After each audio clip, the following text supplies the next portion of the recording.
Hello everyone, welcome back to my YouTube channel. As I mentioned in my first video today, we're gonna discuss different stitching tips and tricks. So today's lesson is how to fill the bobbin wheel. First of all, you have to press down on the spool pin lever with your finger. Remove the spool cap.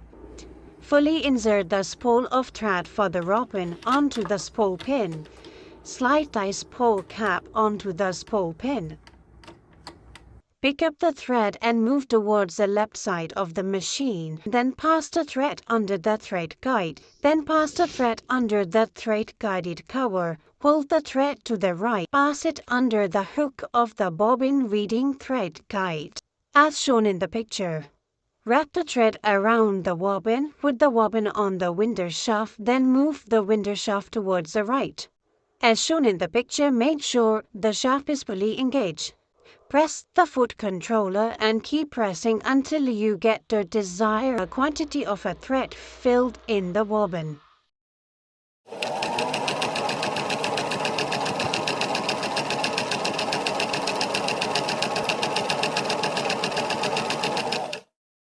Disengage the shaft and take off the bobbin. Hopefully you have liked my video.